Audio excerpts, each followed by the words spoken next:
Presented by Anshika music. Om recording studio Bhiwarua चौराहा Siddharthnagar. Gram panchayat सिसवा बुजुर्ग विकास खंड बढ़नी जिला सिद्धार्थनगर से प्रधान पद के प्रत्याशी लालू यादव जी को इस बार अपना बहुमूल्य वोट देकर भारी से भारी मतों से विजयी बनाइए। हे माता, हे बहन, हे भाई, हे बहन, हे माता, हे चाची, हे चाचा, हे दादी, हे बाबा, वादा करता हूँ कि 5 साल प्रधानी का आप लोग पूरा लाभ उठाइए। लालू यादव को दी जिताई, presented by Anshika music. Lalu Yadav को दी जिताई हो सोना बाबू बहिनी ओ माई। लालू यादव को दी जिताई है सोना बाबू बहिनी ओ माई। दीहा जिताई भैया दीहा जिताई, दीहा जिताई माई दीहा जिताई। दुख नहीं कौनो आवे पाई हो लालू यादव दीहा जिताई।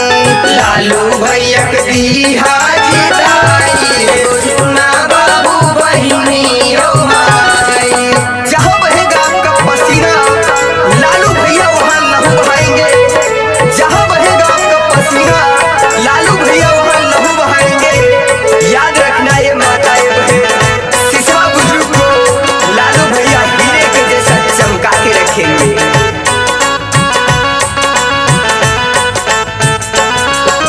बेटा पेंसिन आवास दिलई है, सागरो गरीबवन के घर बनवई है।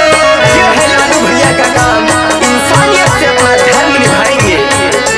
बेटा पेंसिन आवास दिलई है, सागरो गरीबवन के घर बनवई है। जाया रसीस दी है लगवाई, बिजली बत्ती दी है लगवाई है। दादी माई दी जिताई, लालू भैया को दी जिताई हो सोना चाची चाचा ओ माई। लालू यादव को दी जिताई हो सोना बहिनी भैया ओ माई। करते समाज सेवा, इंसानियत ही इनका काम है। करते समाज सेवा, इंसानियत ही इनका काम है। हे माता, हे बहन, हे चाची, हे चाचा, याद रखना लालू यादव ही नाम है। गांव में करेंगे कन्यादान, अपने पद का फर्ज निभाएंगे। गांव में करेंगे कन्यादान, अपने पद का फर्ज निभाएंगे। इनको जिता दीजिए प्रधानी माता बहन, जब चाहोगे तभी आपकी सेवा में आ जाएंगे। लालू यादव हम